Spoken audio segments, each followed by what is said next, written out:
Ya pemirsa, buntut Polda Jawa Barat merilis 2 DPO pembunuhan Vina dan Eki merupakan fiktif. Ini sontak mengundang reaksi pengacara Hotman Paris Hutapea.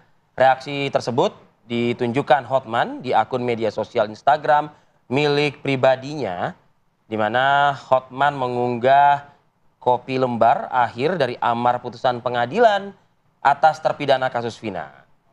Dalam captionnya Hotman Paris ini menyebut ya bahwa semua amar putusan pengadilan atas terpidana disebut ada 3 DPO atau daftar pencarian orang. Usai ia mengunggah video dengan caption tersebut, kolom komentarnya pun ramai dengan komentar netizen. Sebelumnya Polda Jawa Barat mengadakan konferensi pers dan menunjukkan sosok DPO kasus pembunuhan Vina dan Eki di Cirebon, yakni Peggy Setiawan alias Peron.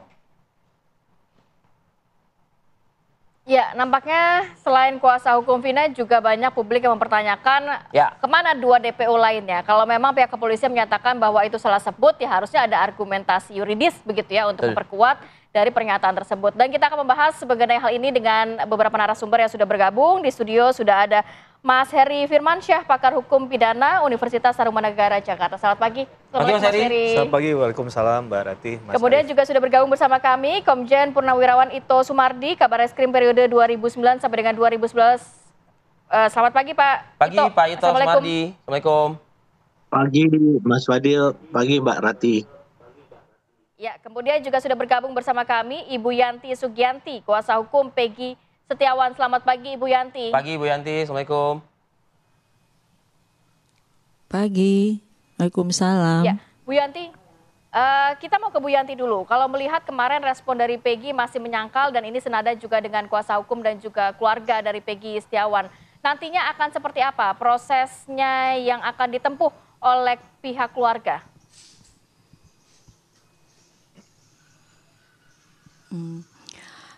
Saya kemarin mungkin mengapresiasi apa dari sikap Peggy saat di terakhir itu, dia ingin mengungkapkan dari hati kecilnya yang terdalam bahwa dia bukan pelakunya.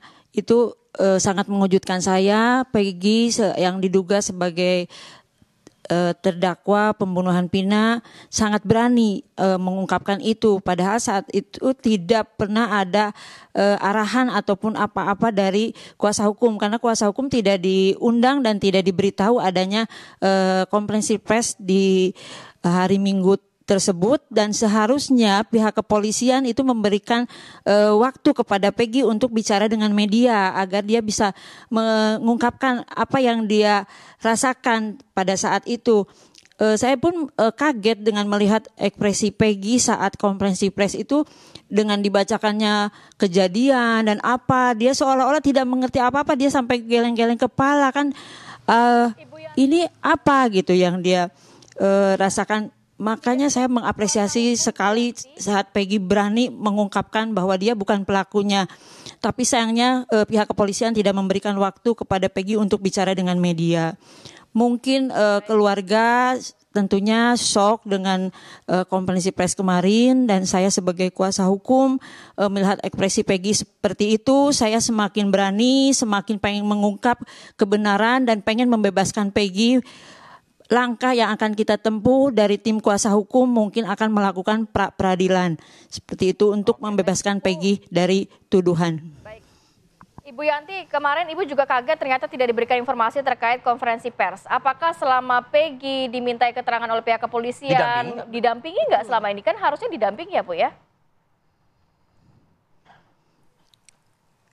Saat BAP yang setelah ditetapkan sebagai tersangka, kami sebagai tim kuasa hukum mendampingi saat BAP mendampingi. Berarti BAP dalam tanggal 24, 25 begitu ya Bu ya?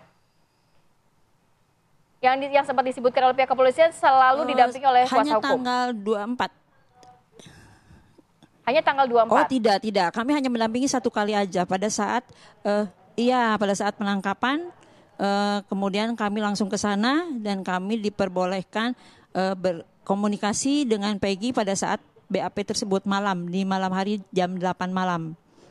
BAP yang kami dampingi hanya Oke. itu, hanya pada saat sorenya ditangkap, kemudian kami berangkat ke sana, langsung malamnya kita mendampingi BAP. Malam berikutnya.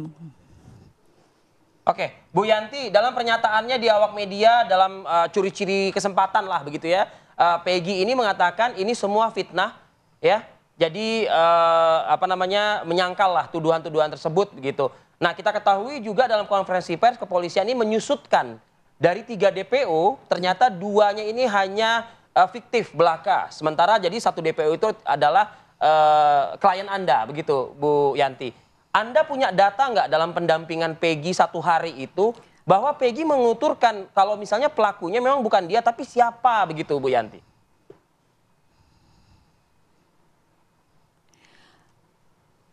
Kalau Peggy tidak menuduh siapapun, cuma saya kagetnya 2 DPO dikatakan fiktif. Kemungkinan jangan-jangan Peggy juga fiktif, seperti itu yang saya negative thinking. Loh, kok 2 DPO fiktif, kemana gitu. Jadi keterangannya selalu berubah-ubah. Pada saat sebelum dilakukannya konferensi pers dikatakan bahwa akan rilis setelah 2 DPO tertangkap. Tapi tiba-tiba ada rilis hanya 1 DPO dan 2 DPO fiktif. Apa jangan-jangan Peggy pun fiktif? Karena Peggy pada saat kejadian di tanggal 27 Agustus 2016 itu tidak ada di tempat. Dia sedang bekerja di Bandung sebagai buruh. Itu yang menguatkan bahwa Peggy bukan pelakunya. Tapi ada saksi yang mengklaim melihat pelaku, bahkan mengenali cukup jelas pelaku.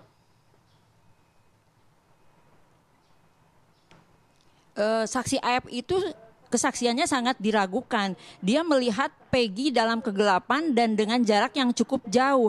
Apakah dia bisa melihat wajah Peggy yang sebenarnya? Dan DPO pun tidak menunjukkan gambar siapa pelakunya. Kan kita juga bingung, itu kok DPO tidak ada gambarnya atau tidak ada siluetnya. Iya, betul. Baik, seharusnya kan kalau adanya tahu wajah mungkin masyarakat bisa bantu untuk mencari pelakunya. Oke.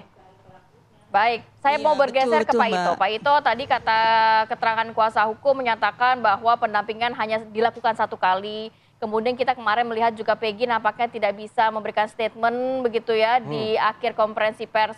Sebenarnya boleh nggak sih Pak seorang tersangka begitu memberikan statementnya di dalam konferensi pers dan juga pendampingan yang nampaknya juga tidak maksimal dilakukan kuasa hukum begitu saat Peggy diminta keterangan oleh pihak kepolisian?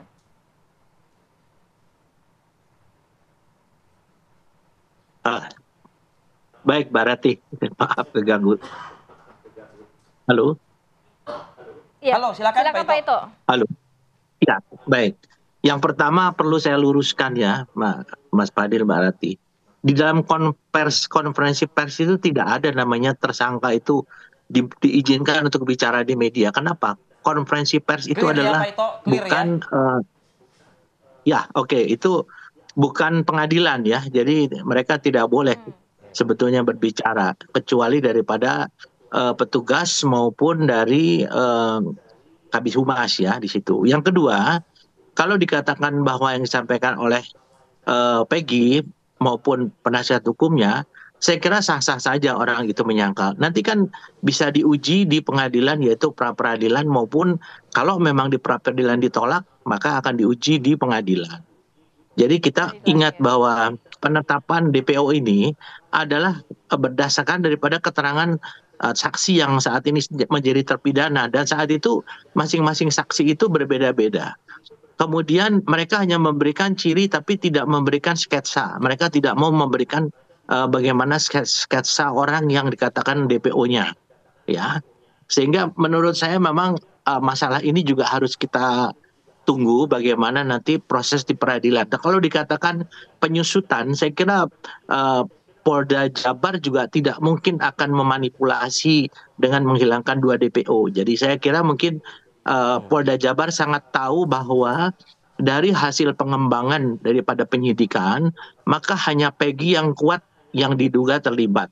Apalagi nanti kan ada saksi lagi ya, yaitu Saudara Linda yang akan diperiksa mungkin dalam waktu dekat.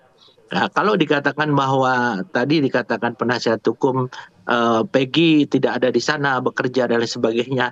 Saya kira mungkin itu silahkan nanti bisa disampaikan melalui proses peradilan. Jadi bukan berarti dari penyidik itu mereka merekayasa kasus ini.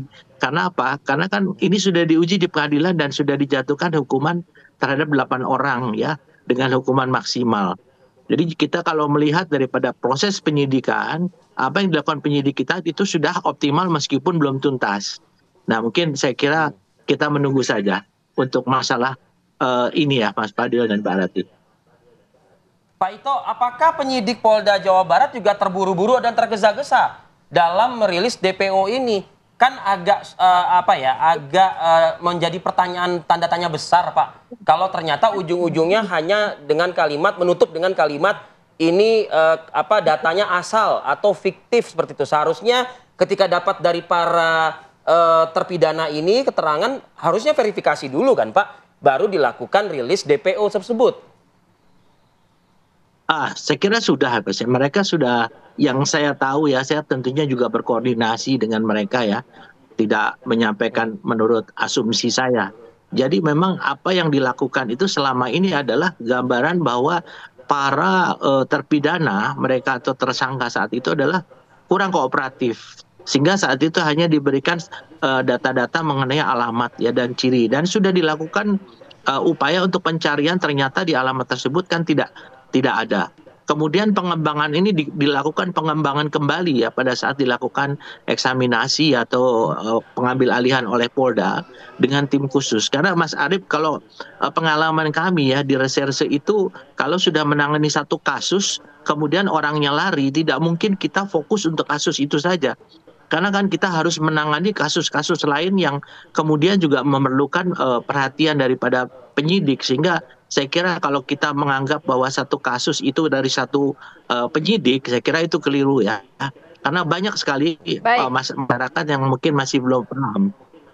Demikian. Baik Pak Ito, kita harus jeda dulu sejenak. Nanti saya mau ke Mas Heri. Mas Heri, kalau melihat ini kan seharusnya 2 DPO yang dianggap fiktif itu kan juga harus ada argumentasi yuridis dari pihak kepolisian sehingga publik ini tidak terus bertanya-tanya begitu. Nanti seperti fiktif apa? Yang dibawa ke persidangan tahun 2016. Iya, kita akan bahas lebih lengkap ya Mas Heri ya. Saat lagi tetap bersama kami di Apa Kabar Indonesia Pagi.